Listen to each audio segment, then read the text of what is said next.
सातवीं विधानसभा के गठन के साथ बीजेपी ने अपना भी प्रतिपक्ष का नेता चुन लिया है। हमारे साथ है रामवीर सिंह बिदुड़ी, जो 1993 में जब पहली बार विधानसभा का गठन हुआ था। वैसे तो विधानसभा का गठन 1952 में हो चुका है, लेकिन जब उसको निरस्त करके दोबारा से 1993 में इसका गठन किया गया था, तब भी पहली बार चुनकर आए थे। हम उनसे बात करेंगे।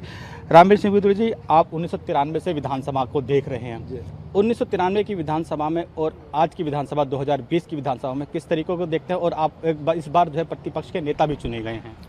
देखिए, 93 से 98 की जो विधानसभा थी वो तो बहुत अच्छी विधानसभा थी। उसमें श्री मदन लाल खुराना जी मुख्यमंत्री थे, उसके बाद श्री साहिब सिंह वर्मा जी मुख्यमंत्री हुए और बाद में हमारी आदरणीय बहन सुषमा जी मुख्यमंत्री रही। तो वो तो बहुत कमाल की विधानसभा थी। उसमें बहुत सीनियर लोग थे और उस विधानसभा में जो है दिल्ली के मुद्दों को लेकर बहुत विस्तार से चर्चा होती थी और उस समय अपोजिशन को भी जो है ना अपनी बात कहने का पूरा अवसर मिलता था। लेकिन अब एक 15 साल शीला दीक्षित की सरकार रही, कांग्रेस की सरकार रही, अब फिर बीच में आम आदमी पार्टी की सरकार रही, 5 साल तकरीबन 49 दिन भी बीच दोबारा भी रही थी उनकी सरकार। अब दोबारा से आप विधानसभा पहुंचे हैं, किस तरीके से आप मुद्दों को उठाएंगे? और आज एक लंबा पीरियड भी हो गया बीजेपी को विपक्ष की भूमिका में रहते हुए। देखिए, बात ये बहुत सारे मुद्दे हैं। पहली बात तो ये है कि अरविंद केजरीवाल सरकार ने दिल्ली में जो 200 यूनिट मुफ्त बिजली उपलब्ध कराई है दिल्ली के लोगों के लिए, और महिलाओं के लिए डीटीसी बस में मुफ्त सफ़र की जो व्यवस्था कराई है, ये दोनों योजनाएं 5 साल तक लागू रखनी पड़ेंगी। उन्होंने चुनाव से पहले ये वायदा भी किया कि हम 5 साल इन दोनों योजनाओं को लागू रखेंगे, लेकिन हमारे पास जो जानकारी है शायद उसमें वो कुछ बदलाव करना चाहते हैं। किसी कीमत पर भी उनको बदलाव नहीं करने दिया जाएगा। बाकी दिल्ली की जो हालत है वो बहुत ख़राब है। हमारी ट्रांसपोर्ट व्यवस्था जो है पूरी तरह कोलैप्स पड़ी है। कोई नई डीटीसी की बस नहीं खरीदी गई, कोई दिल्ली में फ्लाईओवर नहीं बना, कोई एलिवेटेड रोड नहीं बना। हमारी जो मेट्रो है वो 3rd फेज़ अभी तक पूरा नहीं हुआ, जो 2017 में पूरा हो जाना चाहिए था। 4th फेज़ शुरू नहीं हुआ। तो ये तो हमारी हालत है। दिल्ली का जो ट्रांसपोर्ट सिस्टम है ये उसकी हालत है। स्कूल्स में प्रिंसिपल नहीं है, वाइस प्रिंसिपल नहीं है, टीचर्स नहीं है। दिल्ली में कोई नया अस्पताल खुला नहीं, कोई नया कॉलेज बना नहीं। तो दिल्ली की जो स्थिति है वो कोई बहुत अच्छी नहीं है। और दिल्ली के बारे में सुप्रीम कोर्ट की क्या राय है आपको मालूम है कि दिल्ली जो है वो दुनिया का सबसे ज़्यादा प्रदूषित शहर है।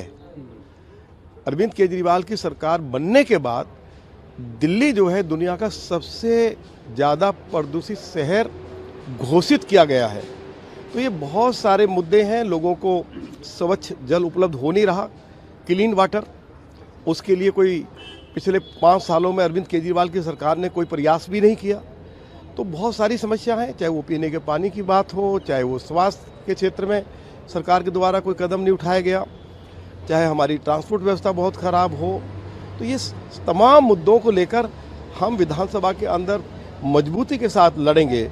और अरविंद केजरीवाल जी ने 2015 में ये भी वायदा किया था कि हम अनऑथराइज कॉलोनी को रेगुलराइज करेंगे, उनको रजिस्ट्री देंगे, लेकिन वो वायदा भी वो पूरा नहीं कर पाए।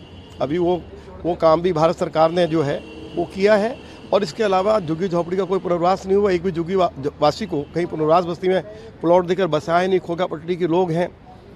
भारत सरकार ने, देश की पार्लियामेंट ने कानून बना दिया, लेकिन उनको लाइसेंस देकर जो इज्जत के साथ वो रोजी रोटी कमा सके वो अवसर केजरीवाल की सरकार ने नहीं दिया। रीसेटलमेंट कॉलोनी के लोगों को इन्होंने कहा था मालिकाना हक देंगे, नहीं दिया। तो पिछले 5 सालों में सरकार हर मोर्चे पर विफल रही। और अब जो केजरीवाल की सरकार ने ये कहा है कि हम दिल्ली को दुनिया का सबसे सुंदर शहर के रूप में विकसित करेंगे, हमारा पूरा सहयोग उनको मिलेगा। मैं ये कहना चाहता हूँ, हम विरोध के लिए विरोध नहीं करेंगे, हमारा रचनात्मक विरोध होगा। सर, आप कह रहे विरोध के लिए विरोध नहीं करेंगे। एक आखिरी सवाल कि जिस तरीके से पिछली बार विधानसभा में 3 आप लोग थे, एक वो थे और थे, लेकिन इस बार आप लोग 8 हैं, तो कैसे आप लोग केजरीवाल को, जब भी आप लोग विरोध करते हैं केजरीवाल आप लोगों को, विपक्ष को बाहर कर देते हैं? अब आप जो है ना विधानसभा को कवर कर रहे हैं ना जी, अब आप देखेंगे तो आपको मालूम हो जाएगा। ठीक। ये थे रामवीर सिंह बिदुड़ी, जिनका कहना था हम विपक्ष में रह के भी विरोध इसलिए नहीं करेंगे क्योंकि हम विपक्ष में हम एक रचनात्मक दृष्टि से विरोध करेंगे, जिससे कि सरकार को लगे कि आखिर विरोध जायज़ है। कैमरामैन मनमोहन के साथ अनिल कुमार सिंह, टोटल न्यूज़, दिल्ली।